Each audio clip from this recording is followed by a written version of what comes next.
มาสูงนักเสียงขาวก็ตอนนับวันมื้อนี้ก็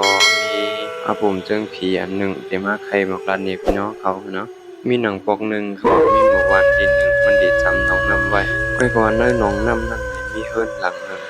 มีในกลางน้ำนะเฮือนหลังนั้นพาก็พัดเข้ากว่าจำเข้ากว่าด้วยสีปอกเนี่ยคนวันเขาก็อ่อนกันลาดว่ายามมีหญิงสาวคนหนึ่งมีชื่อว่าแม่โมมันนางในยามขังตัวเจ้าเก่าไว้เสียขาดโดยตายก็เปือว่าไรขัดกันตั้งก็หักนั้นวิ่งเห็นมันนางก็จึงมีอยู่ในเฮือนหลังนั้นเลยใกล้ๆหลอกลูกอ่อนกูขึ้นเข้าย้ำลึกๆเตียงขึ้นจึงนั้นที่มีเสียงห้องโวยอายห้องออกมาในเฮือนนั้นกูขึ้นว่าไหนกำนันก็เอาข่าวออกลือว่ามันมีก้นอยู่ไว้ก็ว่ามีผีอยู่ในเฮือนหลังนั้นเผลอๆกาจำเล็บกว่าหิ้มเฮือนหลังนั้นก็ได้ยินเสียงผีในกูขึ้นอยู่เฮ็ดนั้นเสียอยู่กว่าจังมีชายหนุ่มวัยรุ่น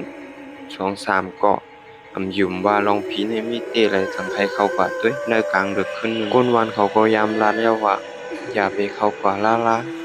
กล้วยกะเขา3ก็ถ่อมไว้สีนั้นก็เขา3ก็สั่งห้างแฮนไผถาดไผสายย่อก็เฮือเล็กๆอ่อนลำหนึ่งตาเดเข้ากว่าจุดเฮือนหลังนั้นอยู่ในหนองน้ำนั้นก็เย็นๆเงียบๆบ่ตานว่าเป็นป่าเหี่ยวเหี่ยวกำนั้นก็เขา3ก็สั่งพายเฮือที่พังเสเข้ามาในกลางหนองน้ำหนึ่งเขาซ้ำหนึ่งนาฬิโกมาลอยๆเหี่ยวเสียงน้ำเสียงพายเฮือก็ทำไรยินเสียงหังเสียงก็เย็นๆสีๆไว้พอยามนั้นเขา3ก็เลยพายเฮือเข้ากว่ากำลอยๆกำนั้นสั่งมีไอ้ก็หนึ่งหวายลงกว่าด้วยที่กากพายเฮือมันนั่นเหมือนหนังห่างมีเงาลำลับเหมือนมือก้นไว้ก็รู้มายิบไว้กากพายเฮือมันกำนั้นมันจังวายกว่าเฮาสุดๆตั้งคางเฮือขาภายใต้น้ำนั้น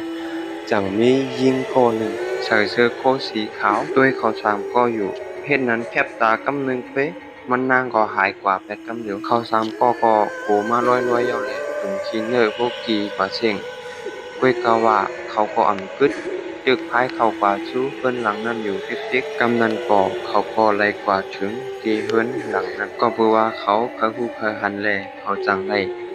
เข้ากว่าด้วยในเพิ่นนั้นมันก็มีสังเกตที่ว่าหนังเขามีโคของเก่ามันเหมือนหนังหางก้นตึกมหาไส้กว่าหมอกวัน2วันเว้ยเดี๋ยวก็มีไว้ไผอันหนึ่งเก่าเสตึก2หาไตเหี่ยววัน2วันกำนันก็เสียงลมเย็นๆอ่อนพัดพักถูพงพังๆเหมือนหนังก้นตึกยืนตึกมุงด้วยเขาอยู่นั่นอยู่ๆก็ลมพัดก็เลยเย็นกว่ากำหนึ่งอยู่ๆไผทัดขาก็เลยนับกว่ากำหนึ่งไผทัดขาขนแรงมากปั๊บไหลหันยิงสาวก้อนหนึ่งใส่เสื้อสีขาวเสอยู่ในลูกนอนนั้นกำนันมีไอก้อนหนึ่งเลยทองกว่าไกพักตู่โหผาขึ้นนั้นว่าอย่าเป๋เข้ามานั่งในแทงในอยู่ให้นั้นกำหนึ่งกล้วยเขาก็จังไรยินเสียงโอโออาห้องงกงากเหมือนหนังหางจนลำเขานั่นอยู่มือพ้องหนังนั้นเขาจังไรยินเสียงให้ผู้ยิงก้อนหนึ่งมอมาตั้งหลังเพิ่นนั่นเผยเขาไล่เลียนลงมาด้วยกอดจังไรหันยิงสาวใส่เสื้อผ้าเหมือนคนไทยห้องไฮอยู่หน้าตาคิงเงามองเจออยู่ที่นั่นอยู่มากำหนึ่งกล้วยเขา3ก็ตกใจเสียยืนกว่าทั้งหลายก่อมไล่จ้วงตู่ก่อมไล่เอาแข็งไว้อยู่ที่นั่นกำก็อยู่ขาไล่ยินเสียงปั้มคอหนึ่งมอในหูเขาว่ามาอยู่จอมเฮาแลมาอยู่จอมเฮาแลในห้างขายอยู่กำหนึ่งกล้วยขาขุนตกใจเสียจ้วงตู่ไล่ก็เน็ดแล่นกว่าสู้คือเสียเน็ดพายออกไวๆค่อยกะว่าวิ่งเห็นไม่หมวนว่าก็ลำหลังเขามาจ้อมอยู่เสียงห้องเสียงไห้ก็มอมาจ้อมขัดเขา3ก็โกนาเสเลียนเยียวโปหลันโก้มตั้นหัวผายาสังเยาเผื่อว่าเขามาถึงพังไม่นำผังในยอกก็เขาก็อะไรมุงไหวด้วยวิ่งเห็นขวัญเงานางแม่โมอันว่านั้นมีอยู่ในกลางนำนั้นยอกก็เลยยินเสียงมันนางลาดว่า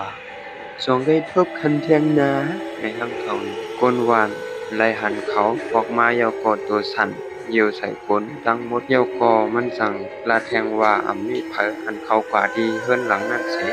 ออกมาขึ้นเหมือนเก่าไล่ตื่นปีไรตีไรเป็นจึงนั้นอยู่กูก็ยาววันเอาค่ะวิดีโอโหในกอไลสุดว่ายาวในการนอขอบใจกูก็ขานด้วยปันวิดีโอโหในต่อบ่สุด ช่วยกดไลค์กดแชร์และติดตามปันข่าวพร้อมค่ะ